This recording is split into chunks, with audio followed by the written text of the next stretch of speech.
So I was wondering myself, why no letter to men? There's a letter by St. John Paul, papal letter to women. Um, well, I would think, first of all, that men and women are different, although they might appreciate a letter from a pope.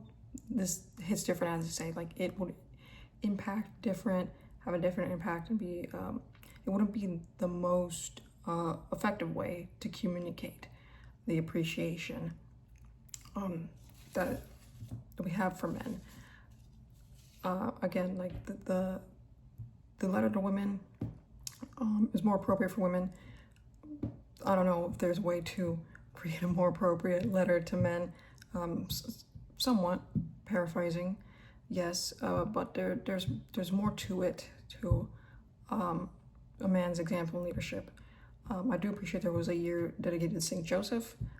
Having that example and just living examples makes a difference, and just having like the people in the man's life showing appreciation, I think is so much more impactful.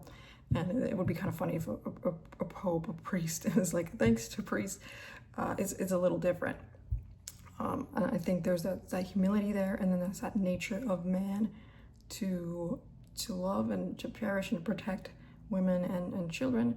When specifically in the letter to women is that appreciation for women is expressed through the Holy Father. But there is that need for men to know, like, their fathers care for them, that the Father cares for them, that they are created for a purpose, and they are good, but fallen. Like, sure, women are fallen as well, but there's like that appreciation for the women, but not for the men. So there's a difference between men and women, the way the men will receive it, and the way that the Father would, the Holy Father, like the Pope, would express it, would be different. I think just because like of his nature as a man is not really in his nature to create a letter to men, and then men maybe not so much to receive a letter written by the Holy Father. Maybe they would indeed appreciate something like that, but the way I see it, that there's something directly towards men isn't really naturally how men would communicate. But I think there is a need for that, because as much as womanhood is attacked, motherhood is attacked, which is the pinnacle of womanhood, so is like manhood and fatherhood, and it's something that's easily taken for granted, even among Christians and Catholics. Occasionally you see here, they're like, oh yeah, the emphasis and importance of fatherhood, but it's like more like a man up kind of thing, like men are challenging other men. But to show appreciation, to receive appreciation, I don't think it's man's nature to like say, like, I need appreciation. You know, women are like always searching for that affirmation. It's not like men don't desire that affirmation or appreciate the affirmation or receive the affirmation. It's just like they don't seek it as intensely as women, because the different nature of a woman. That's what I think. Like the men are like so duty bound, and they appreciate like this is my duty, versus women are like a little more emotional. Like they need it to like get going. Well, men are like, they're just so driven. They don't really quite need it as much, at least not in the same way. But I think that that they're owed appreciation and thanks and gratitude, and it's just such a shame that it may not always be reflected. And again, maybe it's a humility on behalf of the hierarchy in the church, like not to congratulate all men, because that would be just patting himself on the back just a tiny bit, even though it is true. And maybe it's just not in his nature to be like self-reflective like that, because again, you know, St. John Paul is a saint now. The focus was on women. I think it's just, you know, man's nature to want to desire to protect and provide for women. So that's why he created this letter. He saw that womanhood was under attack.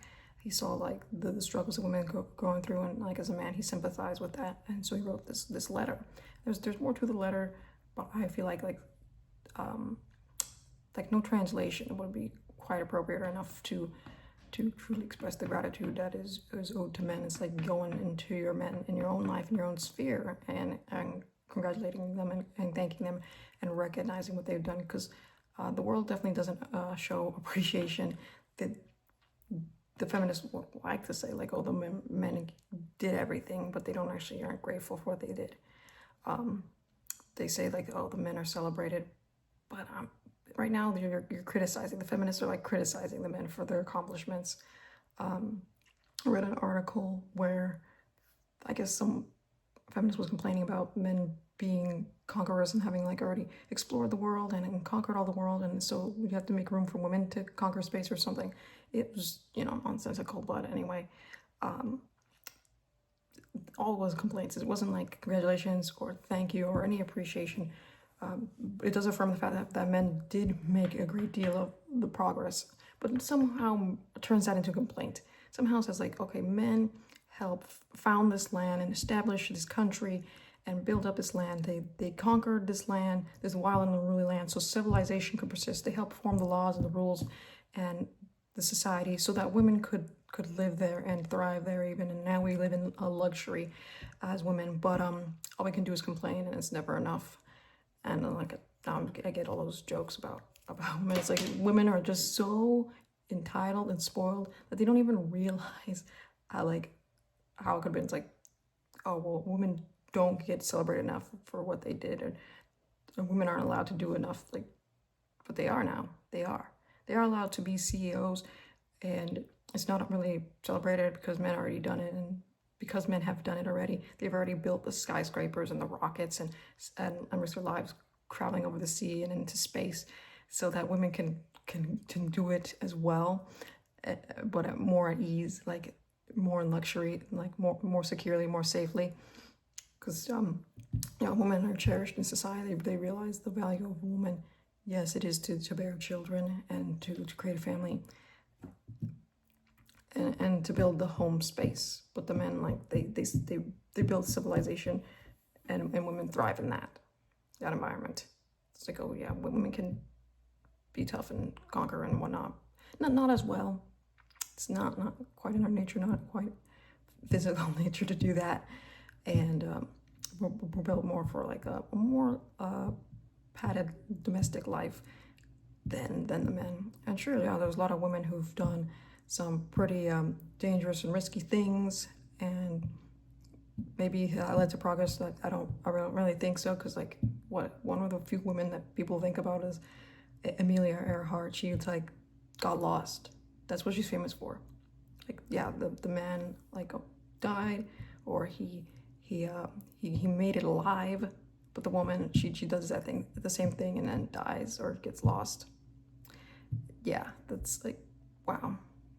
And the men paved the way and made it safer for women. It's like your value is to be alive.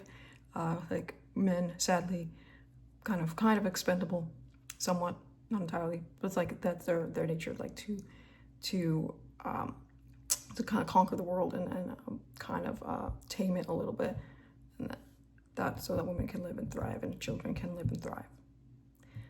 And yeah, now we can, in luxury, travel the world and safely and more securely travel the world. And the world is a better place because of what men have done, physically and like socially. Like the list goes on. It's like, but sadly, the feminists use that as a complaint that men have done a lot of things in history, but it's like, how dare they keep women from doing that? It's like, I don't think the women were really interested in doing that, or capable. Sometimes they weren't capable. Sometimes they weren't interested in it because it was so dangerous and crazy to do. And now that it's easy to do, now the women want to complain about it and show no appreciation for men like trailblazing and paving the way so that feminists can do whatever the heck they want and still thrive, still live, survive, thrive, even making dumb articles complaining about men conquering the world and being like successful explorers and conquerors. What on earth has happened? But anyway, so yeah, women are entitled to this day, and I've yet to see like a society of women really thrive. But apparently there's the Amazon or something, like they didn't really get far, but it's like, why did the men was it really that the women were held back against their will? I don't think so. I think they willingly had no interest in going out there and risking their lives like the men had. So there's that. It's like, well, why lecture the men? Why not lecture the women? They didn't do anything. Because they did their part. Holding down the homestead, building up the homestead. That's our part. Having the children, nurturing the children, caring for the children. It's a big, important part, and we gotta have that proper understanding. And there's no shame in that, but also the gratitude for the men and what they've done to allow for that. So with that said, thank you, and God love you. Bye.